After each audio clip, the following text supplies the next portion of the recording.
Bienvenue. Alors, je ne sais pas ce qu'on a fait avec notre planning en tant que responsable au cours de l'année qui a précédé, mais sans le vouloir, je me suis retrouvé à commencer chacune des séries de prédications qu'on a fait. Je ne sais pas si vous vous rappelez, Éphésiens, Genèse, Psaume et maintenant 1 Pierre. Et c'était vraiment pas voulu, mais c'est rigolo. Et quel privilège quelque part. Parce qu'à chaque fois, j'ai pu m'ébahir devant la profondeur de ces textes. Éphésiens, c'était grandiose. Vous vous rappelez, avec cette gigantesque phrase en grec qui énumérait toutes les bénédictions spirituelles de Dieu envers nous. Avec ce fameux cadeau de Dominique Angers. J'espère que vous vous rappelez. Il y aura une question tout à l'heure. Et puis Genèse, qui commence avec un des plus beaux textes, plus riches textes travaillés en hébreu. Une merveille selon notre prof de l'IBG. Et à la base de toute la parole de Dieu, c'est sur cela que s'appuient toutes les doctrines qui vont être développées plus tard. Et tout ça rien que dans le récit créationnel. Waouh.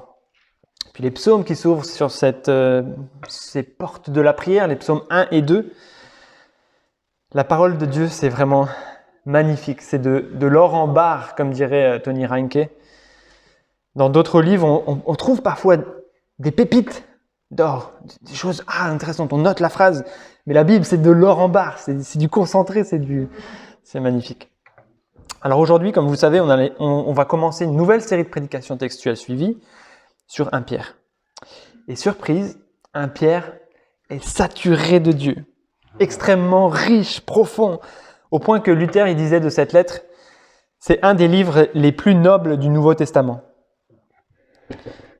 Il contient tout ce qui est nécessaire qu'un chrétien sache.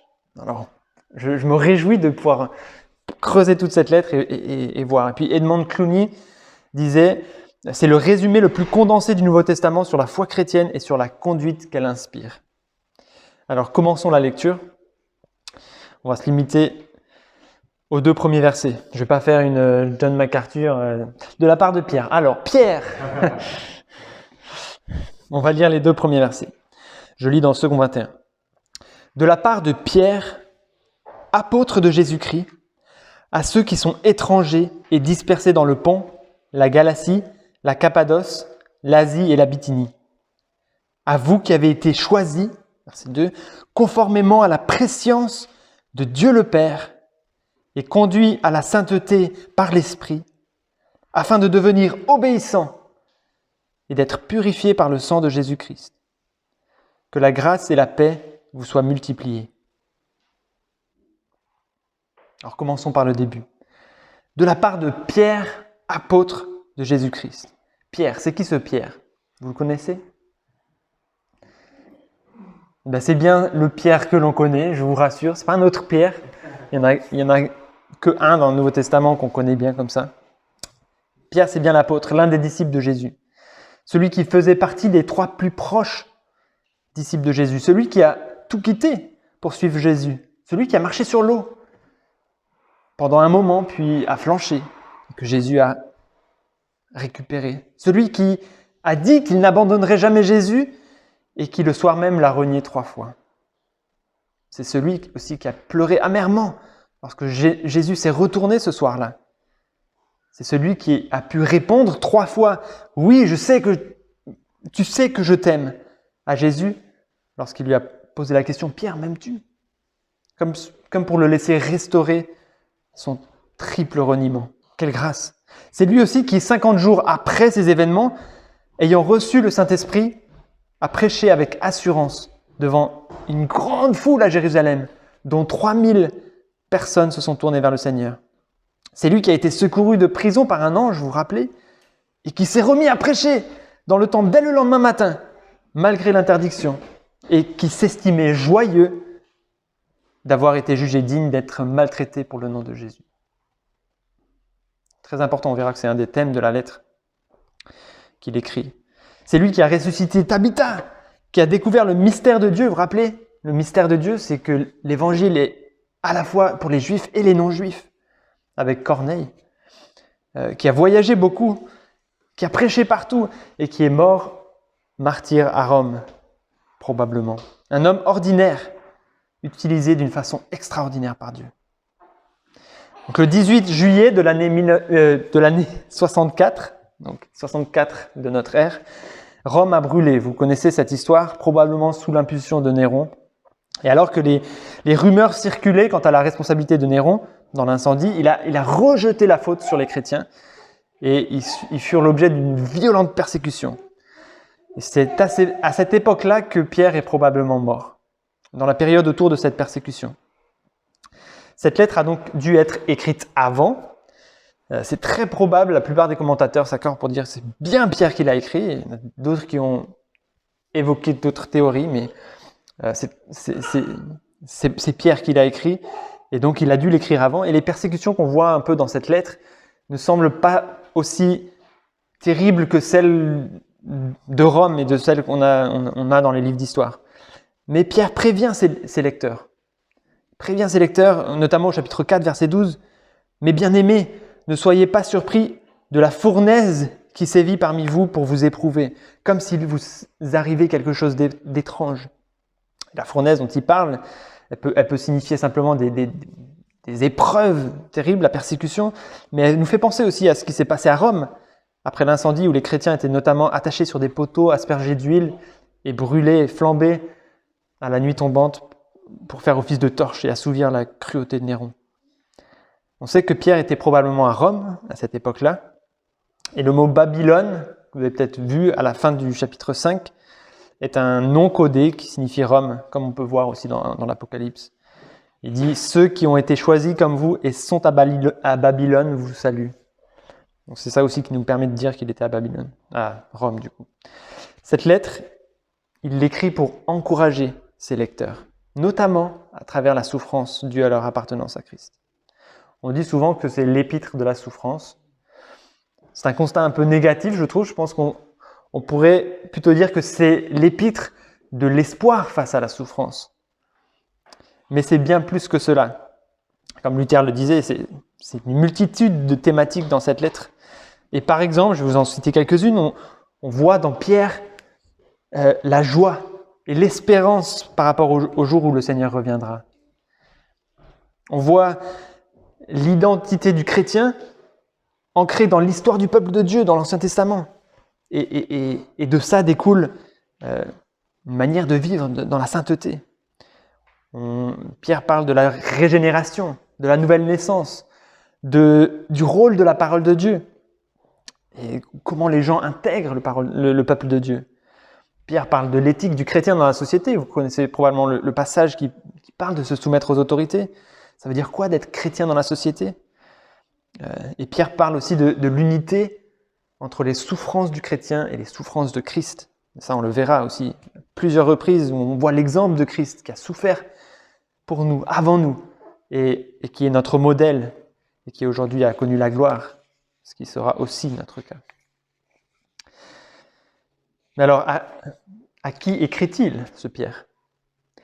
Donc on continue le passage de la part de Pierre, apôtre de Jésus-Christ. Donc le apôtre de Jésus-Christ est important parce qu'il témoigne de l'autorité qu'a cette lettre. Et au 1er siècle, quand un apôtre écrivait une lettre, ça avait un poids très important.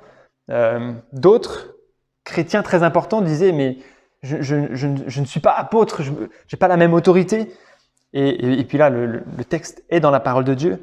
Donc le texte de Pierre, nous pouvons le prendre vraiment comme autorité sur notre vie, parce que c'est inspiré de Dieu et de Jésus-Christ. Donc de la part de Pierre, apôtre de Jésus-Christ, à ceux qui sont étrangers et dispersés dans le Pont, la Galatie, la Cappadoce, l'Asie et la Bithynie.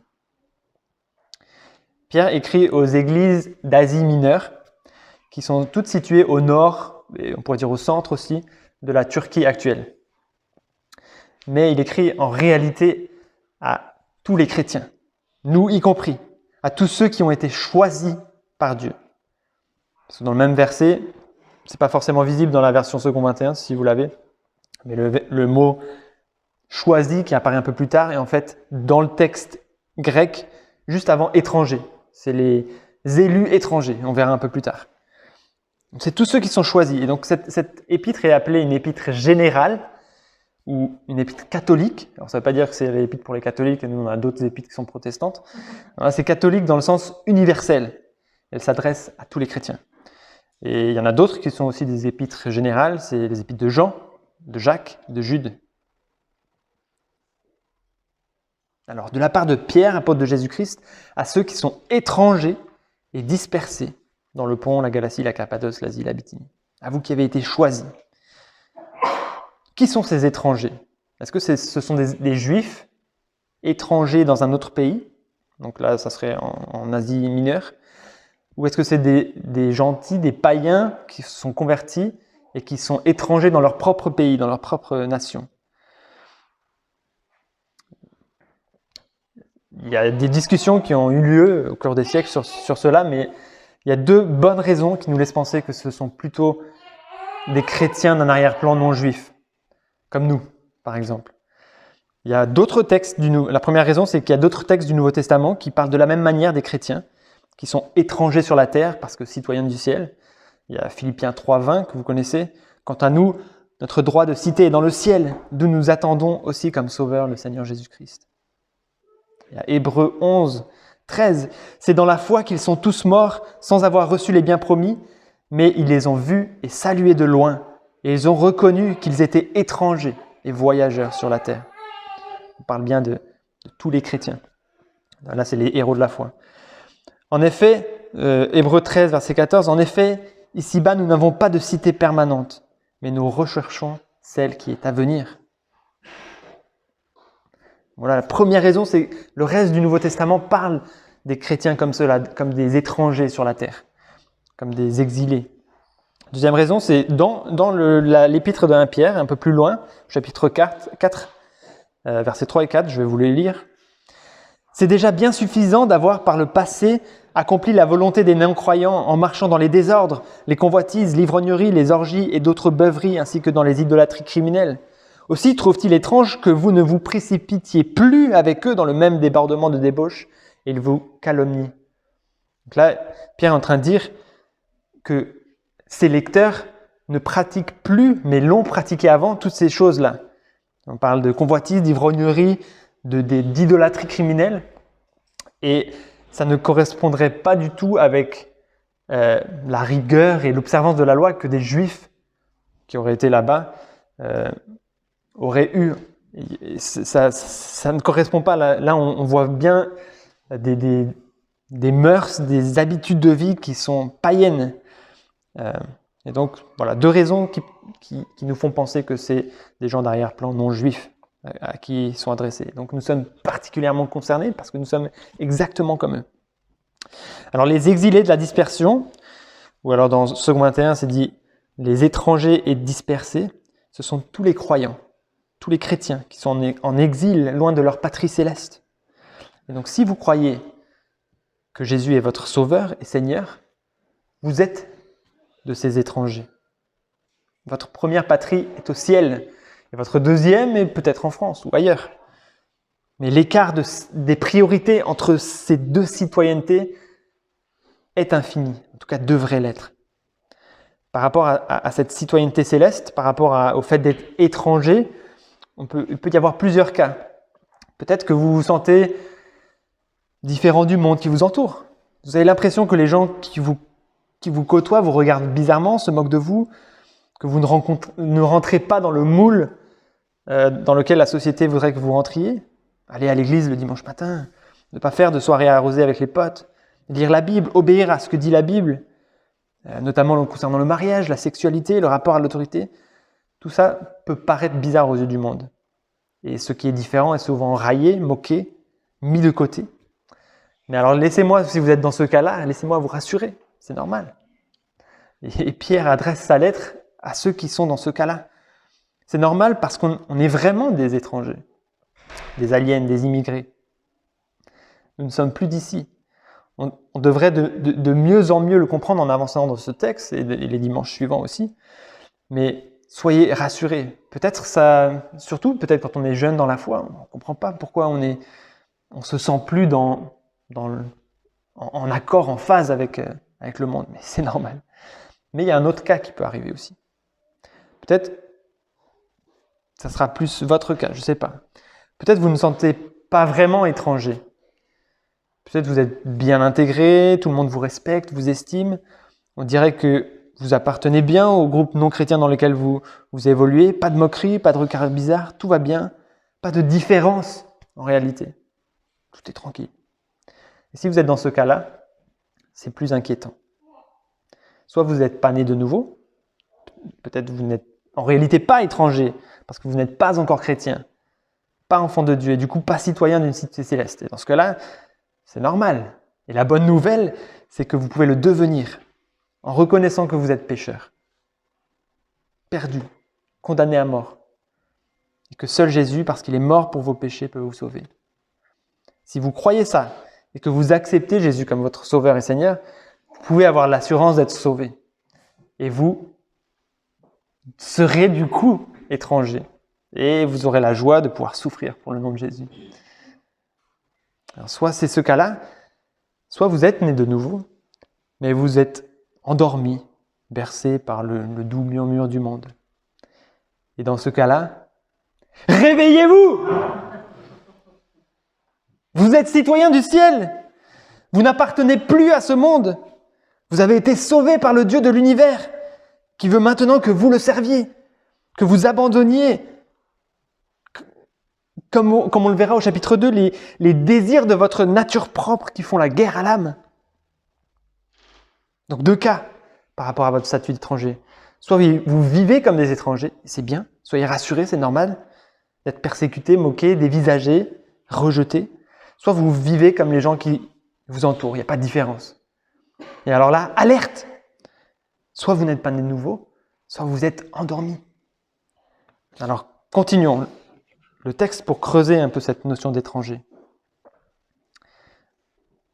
Donc, à vous qui avez été choisis conformément à la prescience de Dieu le Père et conduits à la sainteté par l'Esprit, afin de devenir obéissants et d'être purifiés par le sang de Jésus-Christ. En réalité, dans le texte original, en grec, comme je disais tout à l'heure, le mot « choisi » ou « élu » se trouve juste avant le mot « étranger », dans la première phrase. Donc on pourrait le traduire un peu maladroitement en français comme ça, de la part de Pierre, apôtre de Jésus-Christ, aux exilés élus et dispersés dans le Pont, la Galatie, la Cappadoce, l'Asie, la Bithynie. Élus.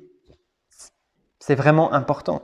Et si Pierre commence sa lettre avec ça, c'est qu'il pense que c'est important, vraiment important. Et la doctrine de l'élection, la prédestination, nous fait souvent un peu peur. Certains préconisent même de ne pas trop en parler. Mais Pierre en parle, Pierre ne le cache pas. Paul ne le cache pas non plus. Vous vous rappelez probablement de la première lettre du cadeau dans Éphésiens. Est-ce que quelqu'un peut me dire c'est quoi le C dans cadeau? Choisi. Paul commence par la même chose. Vous avez été choisi. Dans Romains aussi, Paul commence par vous avez été connus d'avance et ceux qu'il a connus, il les a prédestinés. Je ne sais plus l'ordre, c'est dans l'autre sens, mais le connu d'avance parle aussi de Dieu qui nous a aimés d'avance dans le sens de connu. Dans la Bible, c'est pas juste connaître, savoir qui c'est, machin, mais connu d'avance, c'est avoir aimé d'avance. Il nous a aimés particulièrement ceux qu'il a élus. Et ça a fait un parallèle direct avec le peuple que Dieu s'est choisi dans l'Ancien Testament, où il les a aimés. On l'a vu tout à l'heure quand Philippe nous l'a lu. Donc, Paul ne le cache pas, Matthieu ne le cache pas non plus, Jean ne le cache pas, Jésus ne le cache pas non plus. Alors, je pense que nous devons en parler si la Bible est si claire. Alors, laissez-moi vous raconter l'histoire d'Aslo. Qu'est-ce que tu fais encore à regarder le ciel, Aslo? Ah, j'ai entendu un cri strident, un appel là-haut. Vous n'avez pas entendu? Cela faisait déjà quelques jours que Aslo, le jeune coq, n'était pas tranquille. Il semblait être le seul dans leur petit groupe de poules sauvages à entendre ces cris. Les autres coqs et les autres poules continuaient de picorer nonchalamment, de creuser dans la boue, de sautiller de touffe d'herbe en touffe d'herbe pour essayer de trouver des vers. Et depuis sa naissance, Aslo avait toujours vécu dans ce groupe de poules sauvages, perdu dans une vallée au milieu de la steppe. Et la vie lui convenait bien. Il aimait se pourchasser avec les autres coqs, picorer, creuser, se garnir la panse, se chamailler, se battre aussi. Mais depuis quelques jours, il entendait des cris stridents qui semblaient provenir de tout là-haut, des nuages. Et tout d'un coup, il voit dans le ciel un grand aigle planer vers eux. Et voilà qu'il comprend ce que l'aigle lui dit depuis plusieurs jours. « Viens, Aslo, tu es un aigle, rejoins-moi !» Aslo est d'abord dubitatif, mais c'est comme si son cœur avait tout d'un coup changé. Oui, il le croit, il est un aigle. Lentement, il déploie ses ailes endolories de n'avoir jamais volé, jamais travaillé. C'est vrai qu'elles sont plus grandes que toutes les autres. Et alors qu'il découvre sa nouvelle nature, le grand aigle qui vole au-dessus de lui dit « Aslo, tu as toujours été un aigle, mais tu étais aveuglé et vautré dans tes fouilles. Aujourd'hui, tu prends la place à laquelle je t'avais prédestiné. » Aslo n'en croit pas ses oreilles, il n'a pas choisi d'être un aigle, mais il l'est. Quelle grâce! Il court maintenant, les ailes déployées, et après 3 battements d'ailes s'envole pour la première fois. Quel bonheur, quelle ivresse! Bientôt, il regarde en bas et aperçoit minuscule le petit troupeau qui continue à fouiner, picorer, creuser, comme si Aslo n'avait jamais existé. Une petite histoire pour illustrer l'élection. Comme Aslo, nous avons été choisis depuis la fondation du monde. Dieu a choisi Wesley, Dieu a choisi Agnès, Dieu a choisi Bernard. J'avais écrit Bernard dans mon texte, mais il n'est pas là. Pour être un citoyen du ciel et un étranger sur la terre. N'est-ce pas incroyable d'avoir été choisi? La doctrine de l'élection est magnifique parce qu'elle nous montre la souveraineté de Dieu. Elle enlève tout mérite de nos épaules quant à notre salut. Nous sommes sauvés non parce que nous avons fait des œuvres méritantes et même pas parce que nous avons eu l'intelligence d'accepter Jésus comme notre sauveur. Non. Même le fait de choisir de suivre Jésus a été causé par le Saint-Esprit œuvrant en nous. L'homme n'a donc aucun, 0% de mérite dans son salut. Et ça a des impacts. Quand je suis dans la difficulté, dans le trou, je peux me rappeler que c'est totalement par grâce que Dieu m'a choisi, malgré moi. Et je peux être assuré de mon salut, parce qu'il ne dépend pas de moi et de ce que je fais. Notre impact, c'est que nous pouvons vraiment aimer notre prochain. Si le salut dépendait de lui, de sa compréhension de l'évangile, du fait qu'il accepte ou non, ça dépendrait aussi un peu de nous, de la façon dont on lui explique. Il faudrait le convaincre à tout prix de se convertir. On n'arriverait probablement plus à dormir la nuit. Mais pourquoi il n'a pas encore compris? Mais non, c'est Dieu qui change les cœurs. C'est Dieu qui a élu d'avance. Un autre impact, c'est que l'évangélisation est possible. Comme nous ne connaissons pas les élus, Dieu veut que nous annoncions la bonne nouvelle. Mais c'est Dieu qui change les cœurs. Et la prière revêt aussi une importance majeure parce que nous intercédons pour les non-croyants parce que tout dépend de Dieu et pas de nous. Alors nous prions pour que Dieu intervienne. Mais alors diront certains, Dieu est arbitraire ou même injuste. Tous ces gens qu'il n'a pas choisis et qui sont condamnés, c'est injuste, non? C'est pas compatible avec l'amour de Dieu. Mais non, Dieu n'est pas injuste, on le sait. Ce n'est pas parce que nous ne comprenons pas ses choix qu'ils sont injustes. On ne peut pas non plus limiter Dieu à un de ses attributs en disant Dieu est amour, alors il devrait faire ça, ça, ça, ça. Mais Dieu est aussi omniscient. Dieu est aussi tout-puissant. Dieu est aussi bonté, bienveillance. Dieu est glorieux. Dieu est plus grand que tout ce qu'on peut imaginer. Alors on ne comprend pas forcément les choix qu'il a faits. Mais nous pouvons nous réjouir parce que Dieu a fait grâce à ses élus. Nous étions tous condamnés. Nous méritions tous la mort éternelle à cause de notre péché. mais Dieu a fait grâce à ses élus. Alors réjouissons-nous. Et d'autres diront que c'est la fatalité. En fait, Dieu a tout décidé d'avance, on ne peut plus rien faire. Tout ce qu'on va faire, ça ne va rien changer à ce que Dieu a décidé. Mais non, c'est pas comme ça non plus. Et c'est là où c'est parfois peut-être un peu difficile à équilibrer les deux choses dans notre tête, mais la souveraineté de Dieu a décidé que le salut passerait par des moyens humains. Et Dieu utilise les uns et les autres pour ses desseins qui sont bons et justes. Alors nous pouvons nous réjouir d'être entre les mains d'un Dieu si bienveillant.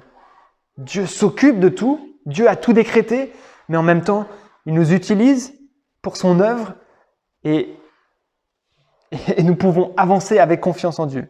Donc l'élection est au cœur du propos de Pierre dans ses premiers versets. Et c'est important qu'on soit d'accord avec ce qu'il dit, parce que c'est non seulement Pierre qui en parle, mais toute la parole, en particulier le Nouveau Testament. Et dans la suite du texte, il y a 3 propositions qui qualifient ensuite ces étrangers choisis ou ces exilés élus. Ils ont été choisis selon la préscience de Dieu le Père, choisis par la sanctification de l'Esprit, choisis afin qu'ils deviennent obéissants et qu'ils participent à l'aspersion du sang de Jésus-Christ. Remarquez que ces 3 propositions sont remarquables. 2 éléments. Le premier, c'est que, et vous l'avez sûrement vu, et Philippe l'a prié, on voit là Dieu en 3 personnes. Dieu le Père, choisi selon la préscience de Dieu le Père, le Saint-Esprit, choisi par la sanctification de l'Esprit, et Dieu le Fils, choisi afin qu'il devienne obéissant et qu'il participe à l'aspersion du sang de Jésus-Christ. Donc on voit le Dieu trinitaire ici. Et le deuxième, c'est qu'on a une progression passé, présent, futur, qui semble indiquer qu'on a aussi ici un reflet de l'ordre de la conversion, qui trouve son origine profonde dans le cœur de Dieu le Père, qui nous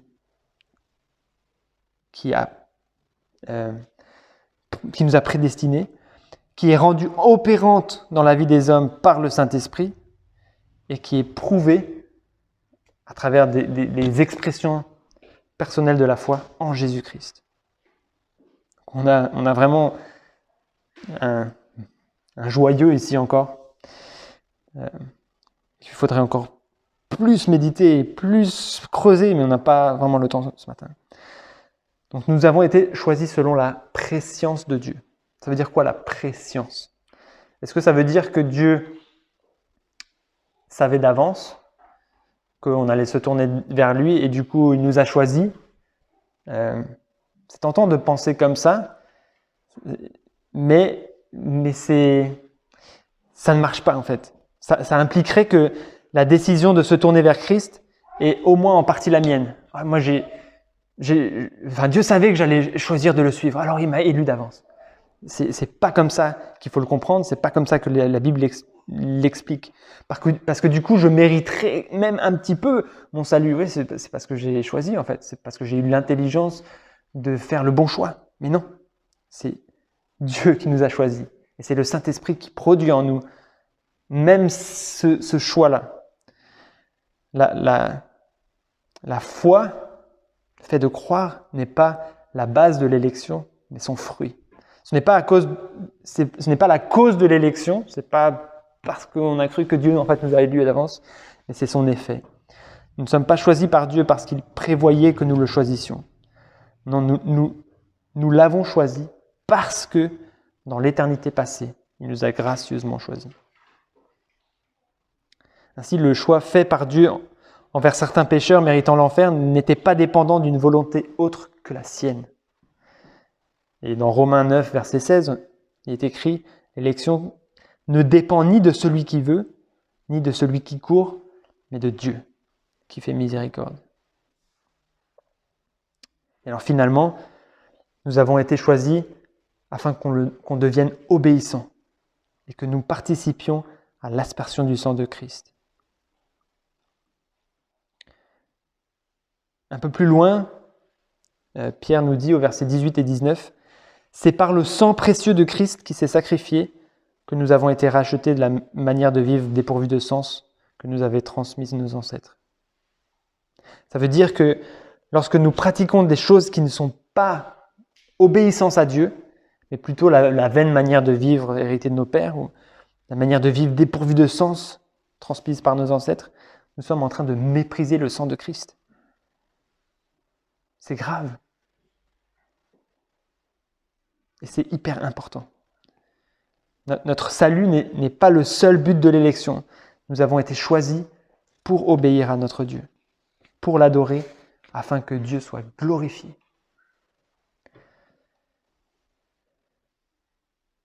Alors pour conclure, nous avons vu ce matin que nous sommes des aigles choisis pour faire partie du peuple de Dieu.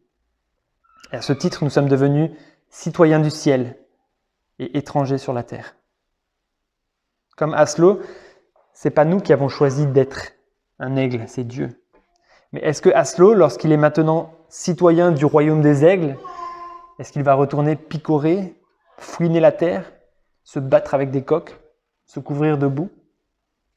Non, il a maintenant une autre identité. Il est un aigle. Alors comment nous, on peut garder l'identité de notre patrie céleste? Ne pas s'endormir et refaire comme on faisait avant. Et comme Piper le dit, le fait d'être maintenant étranger sur la terre fait 3 différences. La première, c'est que nous avons une nouvelle constitution, en parlant de citoyenneté. Nouvelle constitution, c'est quoi? C'est la Bible, notre constitution. Alors lisons notre Bible. C'est elle qui nous forgera notre vision du monde. C'est elle qui nous montrera comment agir en tant que citoyen du ciel, comment obéir afin de ne pas mépriser le sang de Christ versé à la croix pour nous. Lisons notre Bible. Deuxième différence, c'est que nous avons un nouveau roi. C'est qui notre nouveau roi? Jésus. Aimons notre roi. Faisons-lui confiance. Soumettons-nous à lui et apprenons à le connaître. Vivons notre vie à la lumière de notre roi, sachant que notre roi nous voit et qu'on aimerait qu'il approuve ce qu'on fait. Notre roi, c'est Jésus. Et la troisième différence, c'est que nous avons de nouveaux désirs. Nous devrions avoir de nouveaux désirs. Je veux être enflammé pour Dieu. Je veux avoir de nouvelles envies. Je veux désirer Dieu. Je veux être intentionnel et les yeux rivés sur mon espérance future. Je sais ce qui m'arrive quand je regarde la télévision ou je regarde des vidéos YouTube. C'est plat, banal, stupide, même vide. Zéro. Je perds mon temps et pire, je deviens mou, je deviens inerte. Je m'endors au doux murmure du monde qui m'environne. Alors que Dieu m'appelle à l'action. Nous devrions élaborer une stratégie de vie pour maximiser notre joie en Dieu. Donc, c'est une phrase de John Piper, je ne sais pas si vous l'avez reconnue. Nous devrions élaborer une stratégie de vie pour maximiser notre joie en Dieu. Prendre du temps dans sa parole à discuter de ce qu'on a appris avec nos proches. Prendre du temps dans la prière. Pour tout cela, il faut faire des sacrifices. Il faut organiser son emploi du temps pour avoir du temps qui nous permette de faire ça. Suivre des webinaires qui nous boostent notre foi, participer à des rencontres centrées sur Dieu, lire des livres qui nous enseignent à mieux comprendre Dieu, à mieux le servir, dans lesquels on peut trouver des pépites. Et enfin, je nous rappelle que nous sommes des étrangers, c'est vrai, mais néanmoins dans le monde. Donc, dans une certaine mesure, nous devons être semblables au monde pour être un bon témoignage. Mais prions pour avoir le discernement entre ce qui est nécessaire pour le témoignage et ce qui est en fait l'influence du monde ou de la société dans nos vies. Nous sommes des aigles exilés. Vivons pour notre roi. Je vais prier. Seigneur Jésus, ouais, tu es notre roi. Dieu le Père nous a choisis dès avant la fondation du monde. Seigneur, c'est tellement beau, tellement merveilleux d'avoir été choisi. Et Seigneur, parfois on a du mal accepter la doctrine de l'élection, Seigneur. Et je te prie que tu puisses nous aider à mieux la comprendre parce qu'elle est tellement belle et cohérente avec ta souveraineté, Seigneur. Tu as tout décrété et en même temps, tu nous as laissé une liberté incroyable pour faire ce que tu as prévu pour nous, pour accomplir les œuvres préparées d'avance, pour témoigner de notre foi et voir les uns et les autres venir à toi. Seigneur, nous savons, en lisant ta parole, qu'ils avaient été élus d'avance, mais tu nous utilises pour ton œuvre, pour que tes enfants puissent être tous rassemblés, pour que ton peuple puisse être complètement constitué. Et Seigneur, je te prie que nous puissions nous rappeler que nous sommes des étrangers sur cette terre.